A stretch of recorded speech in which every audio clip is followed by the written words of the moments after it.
It's the Deadline Junkies Screenwriting Podcast with your hosts, Jordan Imiola, Kerstin Porter, and Shamss. All right, our guest today is Ashley Soto Paniagua, screenwriter for the animated series Fast and the Furious, Spy Racers, and The Proud Family. Also, Rand's favorite, the live action series Vida. Welcome, Ashley. Thank you. Thanks for having me. Thanks for coming. We're very excited to talk with you. We also, I stalked you a little bit and I found out that you are from Texas and you moved to LA. Yep. Are you a Texan? No. I thought we were doing like a I'm from Texas too bit. I was actually born in Texas, but I didn't grow up there. I left when I was a baby, but we have that. What part? Dallas.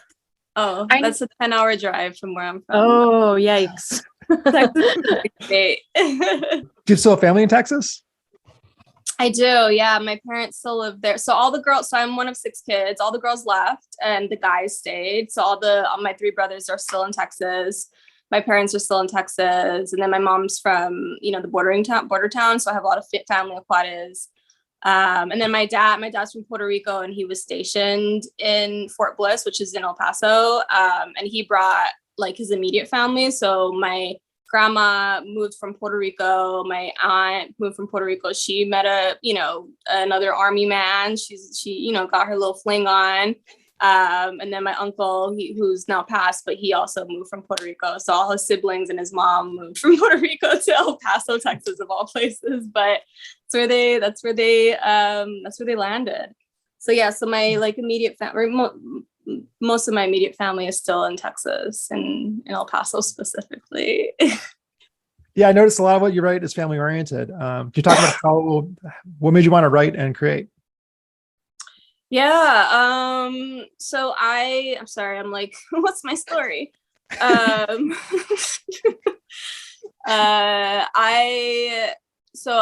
again, from El Paso, and I went to college in Massachusetts. And that for me was like complete, like nobody prepared me for this world. I was like sort of thrown into this world. I'm born and raised in Texas. My dad is, Puerto Ricans are US citizens. So they have a different sort of relationship with the States. I'd consider it a colony, but all that to say is that, it's not the typical immigrant experience that you would have, when you think of immigrant experiences. And then my mom, because she was toggling both worlds, like El Paso and Juarez are like a symbiotic relationship. So all that to say is that like that immigrant experience is very distinct. And, so it's not like the narratives that you hear. But I consider my college experience my immigrant experience because I was slapped in the face with I didn't understand the language, we were all speaking English. I don't know what the fuck they were talking about. Like nobody prepared me for this. Like I was a fish out of water completely. And I remember feeling like I don't want anyone to ever feel this way because this sucks. And so I actually became a teacher. So I moved to Mississippi. I have a master's in education from Ole Miss, and I taught high school because I was like, I just had this sort of idealistic notion of like, I'm going to, do it from, the inside. And then what you learn really quickly is that teaching is the most exhausting job in the world. My hat goes off to every teacher. Of all the jobs I've ever done, it's still the most exhausting job, the most challenging job, the most rewarding. Also, the students are amazing. They're worth it, but it's a lot. And so I learned very quickly that I was one teacher serving 300 students. Teaching is hard already. Mississippi is one of the poorest states in the nation. So one of the most underserved, under-resourced school, has some of the most under-resourced schools in the nation. So teaching as a baseline is already hard, but when you add these other layers and factors, it is a lot.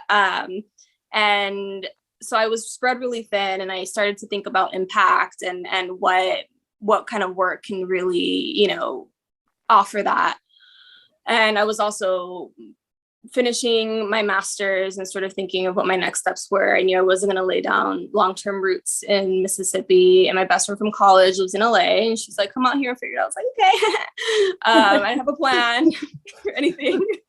And so I landed in marketing. I was like, oh, this is perfect. You know, billboard, you can sort of normalize marginalized spaces. This is great. Again, another idealized notion of what it's going to look like. And then in practice, like my job is to like find the audience and push the brand message, like buy Tide, do your laundry. Like, so I like could not control the message. I was like, who's controlling this narrative? Like, who gets to decide what these stories are? And I was like, oh, I'm in LA. I should be a writer. That's what I should do. So I took a writing class.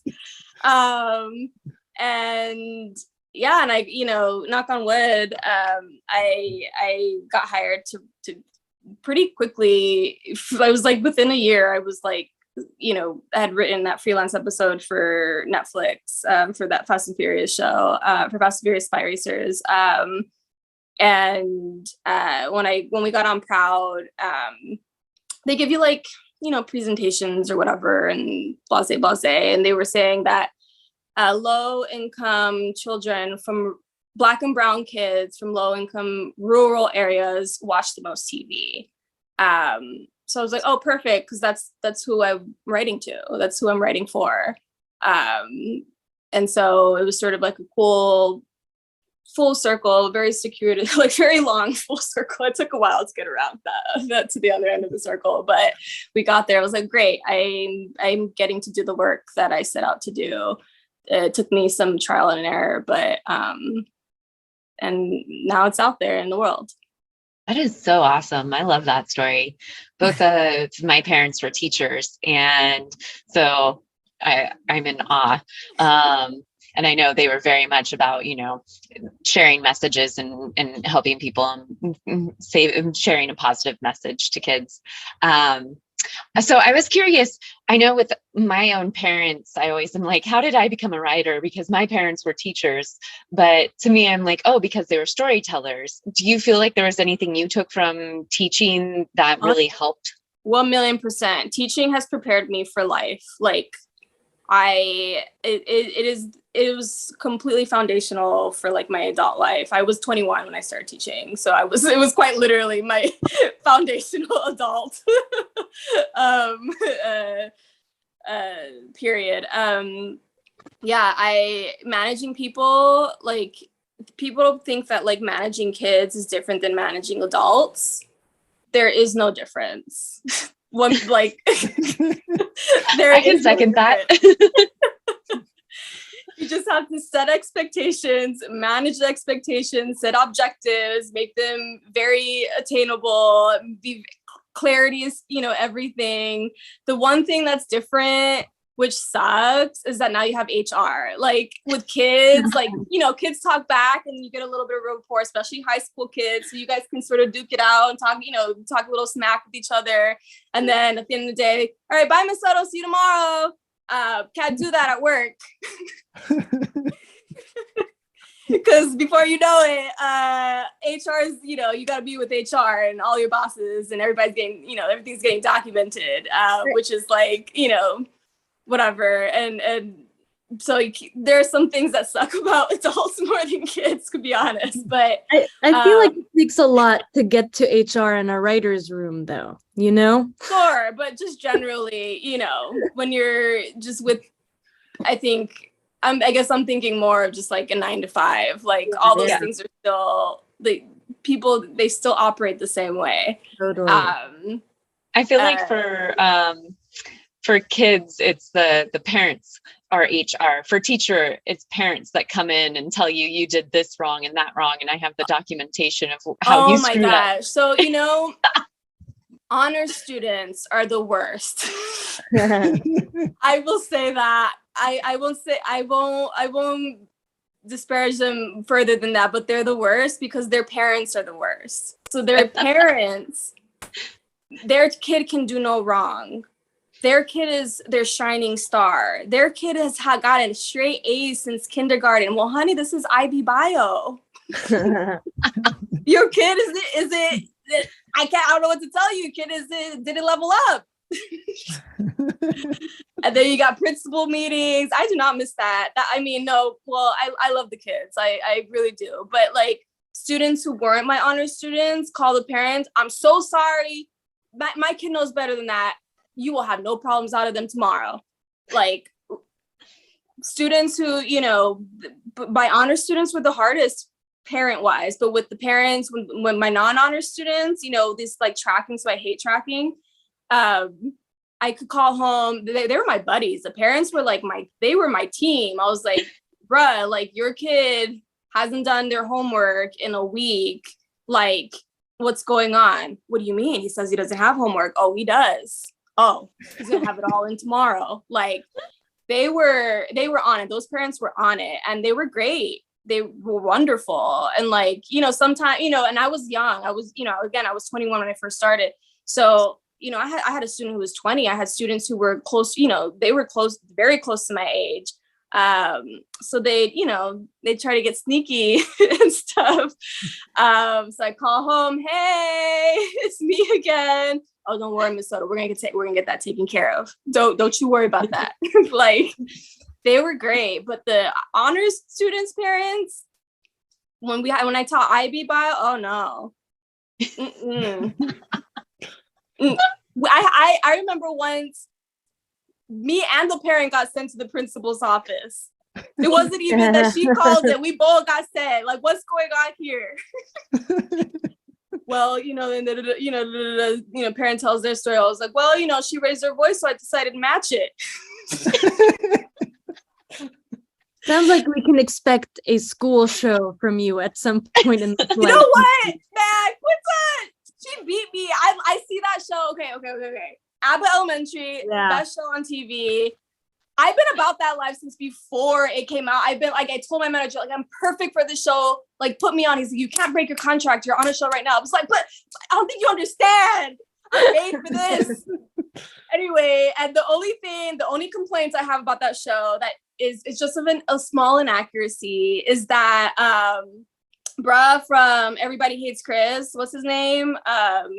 It's leaving me. Anyway, so the main bruh, he said that he like applied to be a principal, but then he's never been a teacher. He's a sub. Like you have to have at least 3 years experience as a teacher and ideally more in order to even be considered for a principal. So he was never going to get that job, even in an under-resourced school. Like I taught Mississippi, all my principals were, they'd been teachers and knew exactly what it was. That's the one little thing that, they didn't get. But teacher-wise, everything, buying your own rugs, sleuthing for your own rugs or whatever, they were doing, all of that is 100% facts. And then people bullying each other and being real snarky with each other, all of that. It's all true, all of it. Quinta, where you at? Amazing. Well, I have like 500 Vida questions, so I'm going to pivot into that direction. So first, let's start with, how did you end up on Vida? What was the journey that led you to working on that show? A recommendation. That's how all this works. Someone powerful called the other powerful person on my behalf, and then I got the meeting. I mean, I wish it was, there's no Indeed.com for these jobs. I wish there was a different way to like paint it, but it wasn't. I was in the right place at the right time. The person was feeling generous and they made a call on my behalf. Thank you, Sierra Onellas. She did that. So yeah. And she and I had done the NHMC TV Writers Program. We're both alumni of that program. And so, I was proactive of, I wanted to get to know her because she was really, she came as a speaker and she was really funny. And I was just like really like enamored by her. And then, so we followed each other on Instagram, and then eventually like she met me for coffee. And then, I guess she liked me enough that she stuck her neck out for me and like made a call on my behalf. So that's how it all works. That's every job that I've gotten. It's always all been like that. So I wish I wish it was like I don't know, different. No, I mean, so grateful for it, obviously, but it, that's the reality. I mean, but in the end, after the interview, you took it home, I definitely had to sell myself. That's for sure. I definitely, I got, a phone call got me the meeting. I had to show up and sell myself for sure. That was totally true. Yeah. So you want to know about that. So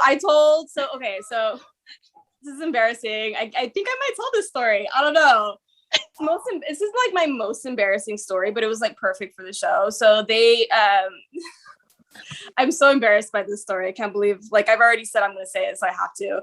So You do. So just to set the scene for you, the interview was outside in a coffee shop, so people could hear our conversation. My most embarrassing story, people could hear that shit happen. Like I was whispering my story because I was like, I could literally like hear the ears hearing me, because at one point some fucking bird flew and interrupted my story. And then we like, oh, bird and whatever. And then something, and then it flew to the next person's whatever. And we were like, oh, bird, or like, oh, sorry to interrupt. She's like, oh, no worries. I'm listening to what you guys talk about anyway. I was like, so that I'd like really try to whisper so much to the show where I had to be like, I can barely hear you. And I'm like, I know. Anyway, so long story short, I was hired for a very specific storyline, and she was very clear about that. So I grew up in a very Christian household. Like my mother, she loves Jesus. She prays to Jesus. She thanks Jesus. Jesus is her life, her world. Jesus, Jesus, Jesus. I grew up in a predominantly Black church. My dad's Afro-Puerto Rican. And so my mom was like really intentional in making sure that I had Black community. And my mom's from Juarez, but she went to high school in Chicago in an all Black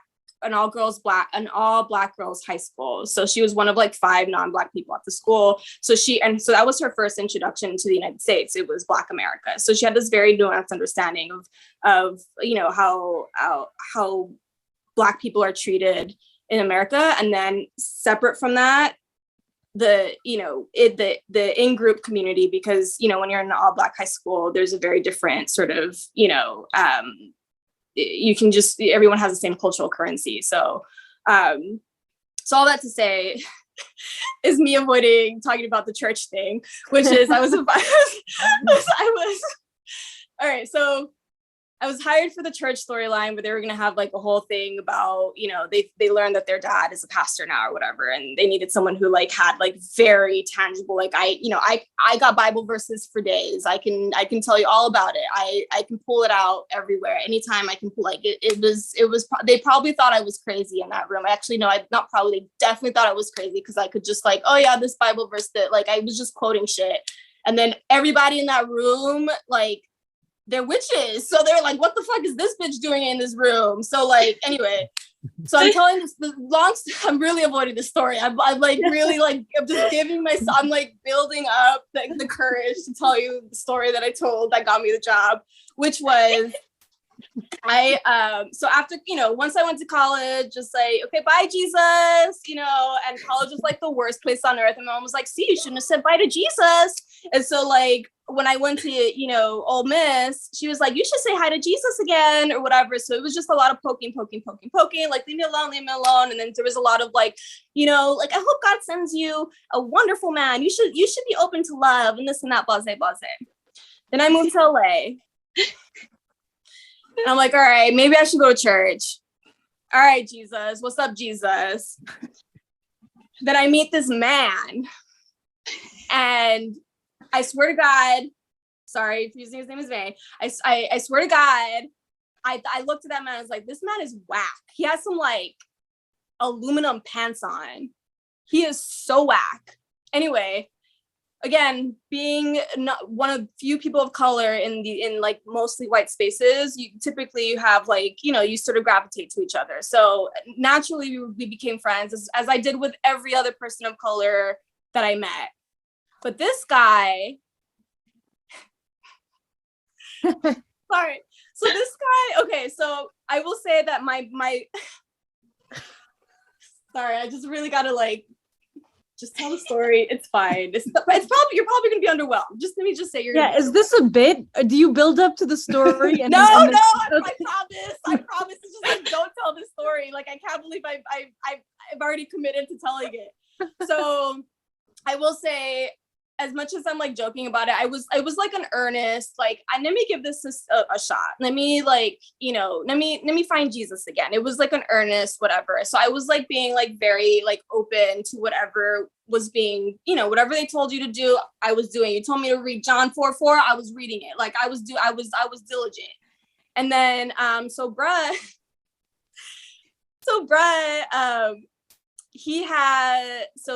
he was like super religious or whatever, also like really corny, but anyway, sorry, I'll stop disparaging him for the sake of the story. So this guy, super religious, and he claimed that his mom had the gift of prophecy. And at the time I was in, so I was like, okay, great, everybody has like gifts of the spirit and whatever, like, sure, I believe you.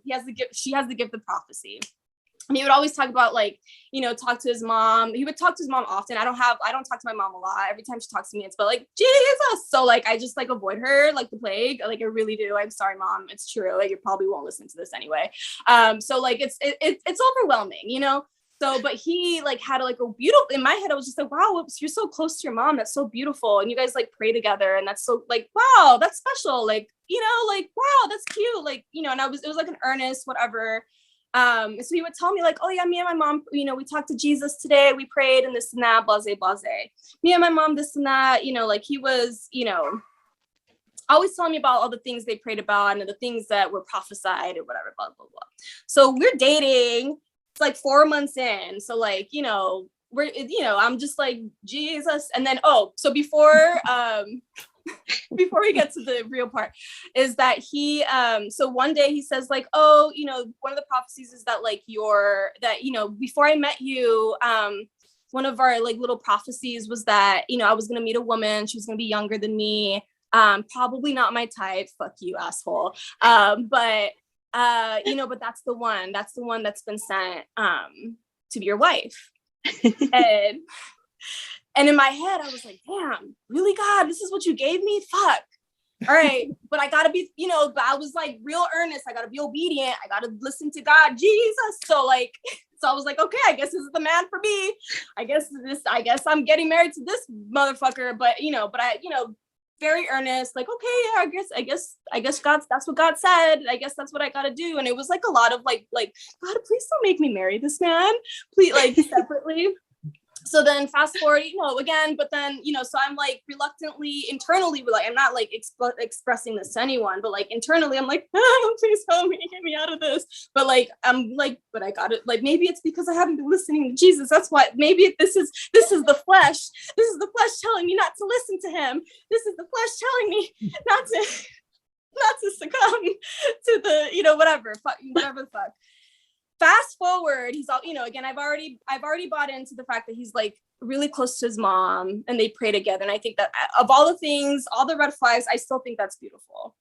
One day, I'm in the same room while they're praying.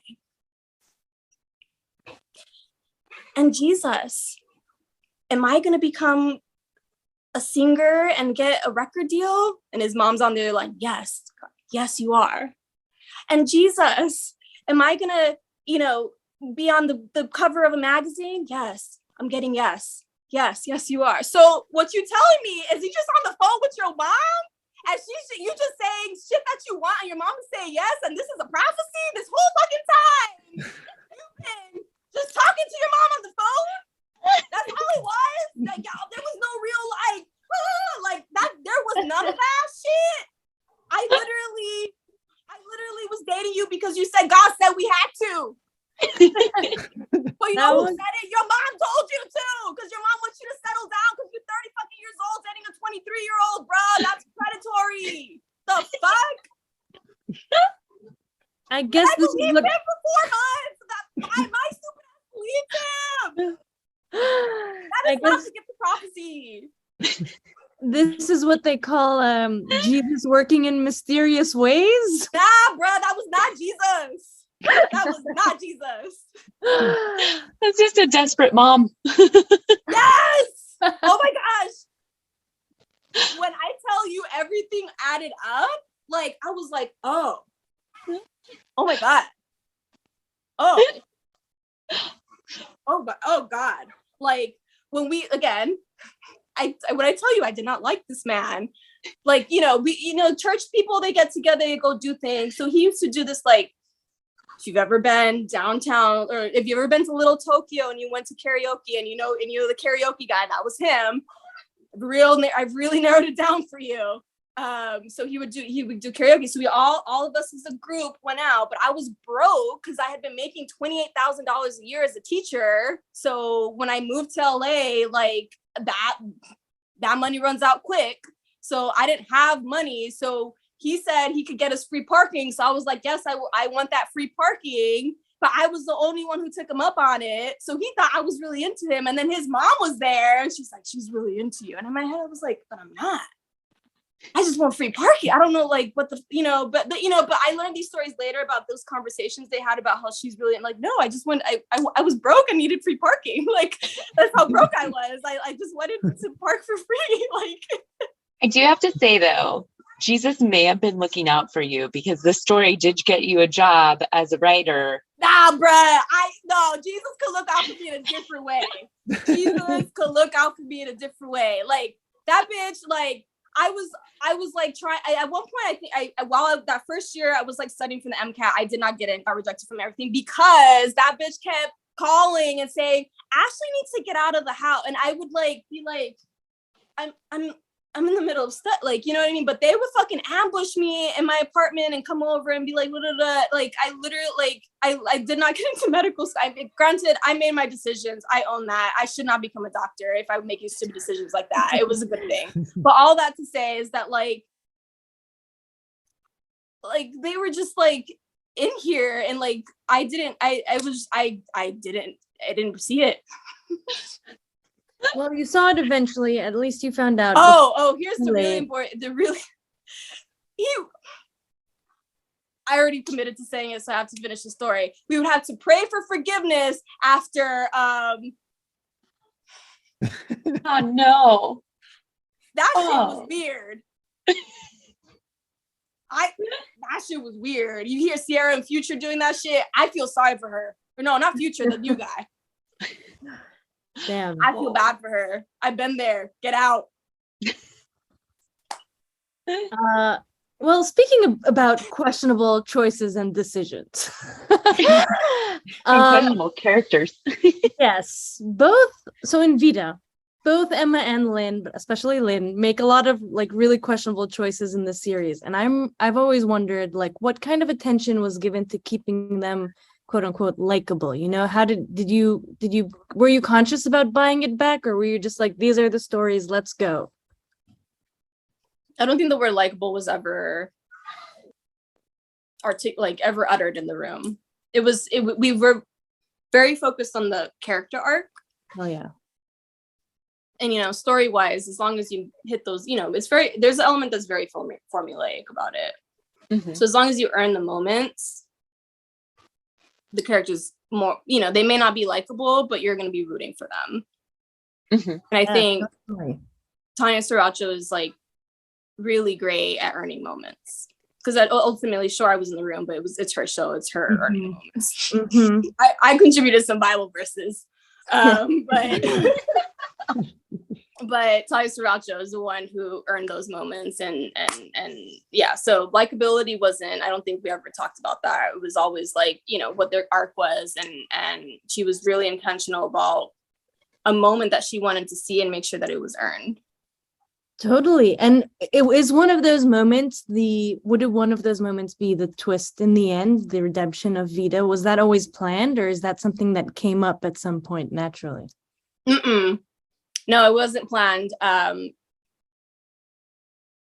Yeah, no, it wasn't. There was like multiple decisions. There was like multiple options of how it would end. And as a matter of fact, I think the room had ended, because, you know, I wasn't producer level yet. So only the producers get to stay on once you go into production. And I think the room had ended, and she was still tinkering with that ending. Wow, that's quite last minute for such a powerful ending. Yeah. And the show is very dramatic. Do you know if it was always intended to be a half-hour format, or if there was ever talk of it being an hour-long show? I mean, they're not. I don't know. I don't think it was ever an hour. I think most of Tanya's the writer of everything, so she can do anything. But if I remember correctly, she wrote on a lot of half hours. She did write on How to Get Away with Murder, but I think she did write on a lot of half hours. So I think that was her sweet spot TV wise. But she's also all about the drama. So like, it's no surprise if it's a dramedy. Yeah, totally. And do you feel like the show like successfully helped raise awareness about gentrification in LA specifically? Do you know about any response? I don't know. I imagine people who watch the show, I'm sure that's a takeaway. Like, it's a huge, set piece of the show. I do know that there's a lot of like negotiating with the people of Boyle Heights that had to happen in order to shoot the show. I wasn't part of those negotiations, so I can't speak to the specifics, but I know that it was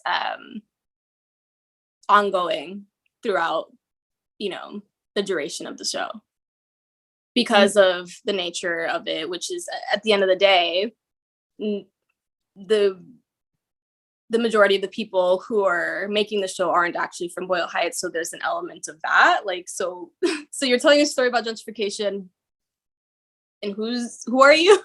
Who are you that is into this space? So there was a lot of negotiations, from what I remember, that took place. Oh, very interesting. What about for people that aren't in Boyle Heights, but, would like to? Do you have any advice for anyone on how to help the cause, gentrification and everything? I do not make policy, ma'am. This is one of those where, like, I'll absolutely answer the question, but this is when people are like asking, like, Britney Spears, like, what do you think about? No, let me not talk about Britney Spears. That's a very specific, different. I mean, let me choose a different celebrity to use as an example. It's like if somebody's asking, I don't know, Tyler Perry. Well, no, Tyler Perry's so specific.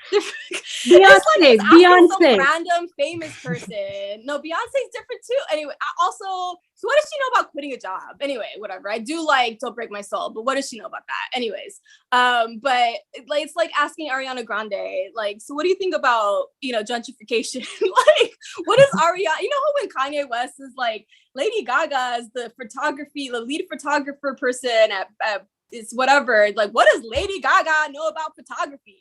Like, that this is how I feel being asked this question, but it's not to say that I won't have an opinion, or I just want you to know that it is an opinion. It is not, I have not researched this. I didn't read like a gentrification book before this to prepare for this answer. But I think people are being displaced, right? So I think there has to be real intentionality behind these sort of life decisions, because a lot of these gentrification, questions of gentrification are either you're moving there or you're opening a business there. And so what is it that you're doing? I mean, one, question whether you should be making those decisions in that place at all. Like, do you have other options? Can you go elsewhere and be more intentional about supporting, grassroots causes in those areas, but also if you are if that's where you are going, I think there has to be a lot of intentionality behind it, and like especially from a business perspective, like, if you're opening a business there, like you have to do the work. You have to, there's like an academic term like participant observation. You have to be that person. You have to be a part of the community before you decide that you want to also occupy the space there more permanently. And that's work, and it's time, and it's effort, and it's necessary. Because I think a lot of times you're going to have, you're going to have the displaced people against the the gentrifiers. But if you go about it in a way that is, where you're actually ingratiating yourself into the community, I think then you're part of the community. I think there's a fine line there. And so, I mean, just don't do it. It's like, it's just like, it's like asking, how do I gentrify like nicely? Like, you know what I mean? Like, just like, don't. Like, I think, I think of Puerto Rico. I don't know if you know what's going on in Puerto Rico, but there's a tax that's only available to foreigners, and it's not available to Puerto Rican residents, where people can buy land and buy property. And it's it's a tax for mostly, it's mostly available to wealthy people, because if you're buying property in Puerto Rico, it's probably not your first home. So parts of the rainforest are being sold, and it's a tax. It's a tax write-off, it's a tax incentive. So like the entire island of Puerto Rico, I mean, it's getting colonized. I think here, once you go into a sort of country's element, it's colonization. It stops being gentrification. It starts being colonization. But there's a real like mourning, because as an example, there's this family that bought that rainforest, and they're like, oh, we'd have no intention of like doing any, like demolishing the rainforest, like it's just for the tax break or whatever. Okay, but what about your grandkids who don't care? Like, what's gonna happen to our rainforest, the only rainforest? Like, just, I don't know, just don't do it. Like, I don't know what to tell you, just don't. I think that's good advice. Don't do it. Do you have a favorite episode of Vida? I don't have a favorite episode, but I have a favorite scene. And it's when, what are their names? The younger sister, when she goes partying and has an orgy, and then she takes the bus back, and there's a domestic worker. Oh. That has my heart. That was really good. Yeah, I always love a good scene that just shows it. It doesn't say anything. You just see it and you get the message. Yeah. Yeah, that was done really well. All right, let's go talk about animation now. Great. So you worked for Fast and the Furious, Spy Racers, and the Proud Family. What did you most enjoy about writing for animation? The people. The people are funny. The people you were working with. Yeah, I really enjoyed my time on the Proud Family. Sorry, I'm getting emotional because I left the show. And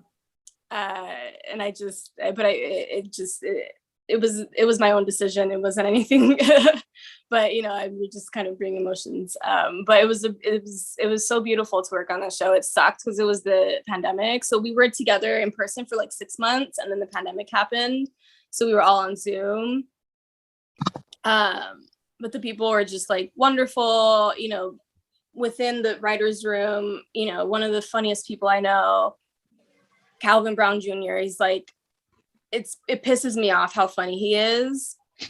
Like all the writers would be like just pitching, they're just like pitching jokes. They're like trying to get their jokes on the board. Like we're like all like, thinking, like trying so hard and failing so hard, because that's the nature of pitching. You're going to get rejected. Calvin will leave the room, go have a little field trip with himself, leave for an hour. He's our co-EP, so he can do that. And and then he comes back. By the time he goes from the door to his seat, he tells 6 jokes, all hilarious, all laugh out loud funny, and they all get on the board. And we're just like, bruh, can I just like get one? Can I just get one? One, please. And it was just like being around that every single day. It was just like, bro, go, okay, we get it. You're funny. We get it. But then you're like, oh, right. Like you get paid to do this. So you're like earning your check. I need to earn mine.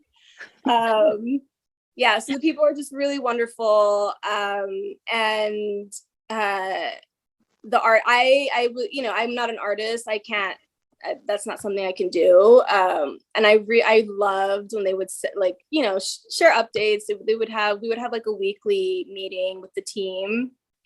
That was only there because of the pandemic. And they were like, this would never happen in person. Like if we were in person, we'd be all in our silos. But yeah, so these weekly meetings, like the artists would share, you know, updates, like new character designs or new, you know, location designs or props or whatever. And it was just like, it was one of my favorite things. And I found I mean, obviously I have access to all the folders before, but sometimes I would like sneak peek before and I'd be like, ooh, I like this one. I like this one. If I really hated one, I like knew. And then I would like lobby privately. I like don't have permission to do any of this stuff. Like it was definitely not my job to be like, don't do this, but I would definitely lobby like the artists, be like, can we do this instead? What do you think? And like, you know, they would like pitch it to their bosses and then sometimes get it approved and sometimes not, but it was definitely like outside of the purview of my job. It was not my job. Like I was breaking rules, but it was like my favorite thing to like just see all the art and then lobby for what I wanted secretly. Because once you know the showrunner on the writer side passes it to the art side, then that's its own sort of like, you know, chain of events. So what we, you know, everything that's on the page is always gets, you know, drawn or whatever. But you know, they have their own little, like they have their own license to do, you know, some detail stuff. And sometimes that detail stuff was like, no, please no. And so I would definitely like lobby privately. I was a schemer. But I think it worked out. That's why Dejanay has natural hair in the college episode, because I lobbied that. You're a hero. Thank you. National treasure. That's awesome. Do you have a favorite script that you hasn't been produced yet? Like you have a passion project? Yes, I can't tell you what it is, and I can't tell you what it's about, but I have a favorite one. I do. Is it gonna get made? Huh? Is it gonna get made? Oh, it gets an eyebrow raise. Okay. We'll imagine. We'll insert our own, you know, we'll all each imagine what that script is and just pretend that is your passion project. Yeah. Yeah. It's just like, it's another Dejanay episode. She's my favorite. I'm very protective of her. Yeah. So that's what I'll say. That's all I'll say. Well, we will keep an eye out for it for sure. Oh, yeah. So do you have any general advice for up and coming writers, or, you know, you were part of a writers group with many writers, and so they are our main audience and listen to this. So get a hobby. Get a hobby. No, I swear, like writing right now is your hobby, but get a different one, because when you have your interviews, what's your hobby? Well, I go to church. Actually, there's this guy I met at church. Yeah. What's your hobby? You know what I mean? Like, I just spoke to a girl yesterday who also wants to be a writer, this and that. And I told her, I was like, get a hobby. And she was like, oh, well, you know, I do archery. I was like, ma'am, don't leave any meeting without letting you should never leave a meeting without people knowing that you do archery. A Black girl doing archery? Ma'am, everybody needs to know that is your story. Tell that story, bro. Like what, like I should have to pull it out of you. That is your story. So get a hobby. Make sure at every meeting, everybody knows what your hobby is that is not writing and is not industry related. Some random fuck shit like archery, because that shit is going to get you a job one day. Because like, oh shit, like archery, we're writing some, I don't know, when do you do art? Like what time, medieval shit? Like, oh, let's hire that girl that does archery. I don't know. Like that stuff take like, at the end of the day, your samples are going to get you interest as much as, you know, I'd like to say it doesn't. A recommendation is going to get you that interview. And when you get into that interview, you have to sell yourself. And then once you're in the writer's room, it's just you and the other writers who are all funny, who are all you're all good at their jobs. They're all good at story. They're all good at jokes. They're all, you know, good to be, you know, fun people to be around. But only you can tell your archery story. So like, what experience do you bring into the room that nobody else has, that you can pull out at any moment and be like, yeah, so I hit a bullseye or the other day. I don't know what the fuck archery people do. I'm sorry to I don't mean to tarnish the name. But you know what I mean? Like the fuck? Like there's this one dude in our room. He was like like people do like basketball and football in high school. He's like, yeah, I did the slopes. I was a skier. I was the only black skier in my league. And I'm just like, bro, what? That's so random, but cool. Like, why aren't you telling that story? Like, you know what I mean? But like all of that is most of writing is not writing. It's talking in a room for hours. Like, what makes you interesting? Because if you're telling the same stories everybody else is telling, it gets boring. So like, get a hobby. And if you don't have, like, don't feel bad if you don't have one, go find one, go surfing. I went surfing in Puerto Rico for the first time. Girl, I am a surfer now. I cannot wait to get back on those waves. Like, I get it. I love it. I've only done it 5 times in my life. I bought the 5 package lesson because I love that shit so much. I cannot wait to get back on a whip. And then I went to these beaches in LA. And I was like, damn, these beaches are dirty. I got spoiled and I didn't even know it. But now I have like surfing and beach stories. Like, I can tell you that LA beaches are ugly as fuck, but I only know that because I was surfing in Puerto Rican beaches when I went and visited my family like a month ago. And I hadn't done that in 16 years. I hadn't seen them in 16 years. And then it was like a beautiful thing. My dad like came and visited too. He hadn't been in 20, and everybody's like from the neighborhood. Like, my dad's nickname is Unge, because when he was a baby, he would cry, Unge, Unge. So that's what he was known as. So nobody knows his name, Luis, but they know Unge. So everybody in the neighborhood is like, Unge's here, Unge's here. So these old ass fuckers, 65 years old, coming out of the woodwork in the neighborhood because Unge's here, because my dad's, in his 60s. So like all these old ass people like coming out like their children. And I've never seen anything more beautiful, like a more beautiful homecoming, to see these old ass motherfuckers, like old Puerto Rican, like just like Unge's here. And it was just so beautiful. But had I not like decided I was gonna go to Puerto Rico and then go surfing, like, I wouldn't have that story to tell. So like, what hobby do you have that then pulls out all these other stories, because that is what you offer. You're a storyteller. So go live life, go get a hobby so you can tell those stories. I love that. That's awesome. Me too. Yeah. All right. So we have, I think, one last question. What's your favorite TV show now or of all time? Currently, I love That For You. I don't know if you've seen it. You should. It's like the QVC like parody show. It's so good. It's so good. Like, nobody wants to watch QVC, but I want to watch this version. It is the funniest shit I've ever seen in my life. Okay, separate from that. Where is that? Like, what channel or what? I think it's on Showtime. I watch it on, okay. Either I'm watching it on Amazon, like I think I get it through Amazon, like through my subscription, but like I think it's a Showtime show. Mm-hmm. But all time, anything Michaela Cole. Michaela Cole is a goddess. Everybody like loved her from I May Destroy You, but I've been about her before then when she did Chewing Gum. Yeah. Again, you know that I have like a Jesus like storyline, like upbringing. So like I viscerally identified with Chewing Gum. I was like, oh my gosh, I'm not the only one. And it was just so beautiful. I love that show so much. I love I ran into her. Okay, so you want to hear this story real quick? I know we're like out of time, but you want to hear the story? I don't fangirl. Okay, so I am not that person. Like Proud Family, we had everybody on that fucking show, like celebrities on celebrities on celebrities. I don't fangirl. Michaela Cole, I could not help myself. We were in masks, okay? I was in New York. I was going to the Basquiat exhibit in New York this summer. And this is how much of a fan I am of her. We were masked up and I recognized that bitch. I saw her and so we were looking, I was at the museum looking at Basquiat art. Again, he's Afro-Puerto Rican, so I'm just, this is my shit right here. Like, I'm here for Basquiat. And we're looking at some piece of art and I'm like, oh, excuse me. And, she said, oh yeah. Or like we're both looking at the same piece of art and we're sort of like shuffling together as, as people shuffle. And then I'm like, oh, excuse me. And she's like, oh yeah. And then I look up and I'm like, Michaela? I like made eye contact with her, and I like, it was Michaela Cole. I could not help myself. I have never fangirled over someone, and I said the art. Just so you know what I told her, since obviously you have to know. I was like, Michaela, the art that you share with the world is beautiful. Chewing Gum has my heart. It was everything, and I think I probably said other things that I can't remember. And then I stopped myself. I was like, oh my God, this is probably not the experience you wanted to have when you came to this exhibit. I'm sorry.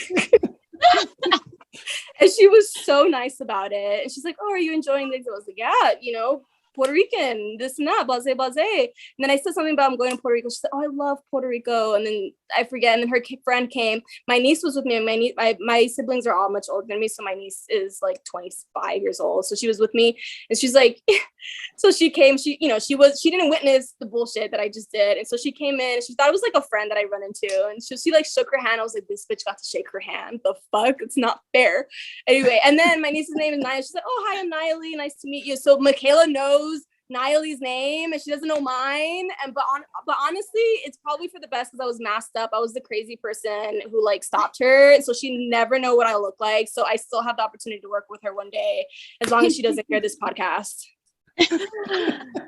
We'll try to keep it out of her way for sure. But she's a goddess. She is a goddess. That is my answer. She's my favorite. Whatever she does, I'm there. I love She's that. incredible. And now I feel like I slightly sort of met her second degree. So she's wonderful. She's also you made very my short. Well, thank you so much, Ashley, for joining us and sharing all of this, and especially the Michaela Cole story and your Jesus boyfriend story. Oh my God. I can't believe I told that story. It's just like embarrassing. Like it's your claim to fame. It's your claim to fame. It really is. Okay, so make sure you're living life and you have a very embarrassing story that you can hardly tell. And that is how you become a writer. Yeah, honestly, I mean, she hired me not because the story was amazing, it was because I was vulnerable. Yeah, and that's what they're looking for: vulnerability, the willingness to do it on a regular basis. Yeah. Love it.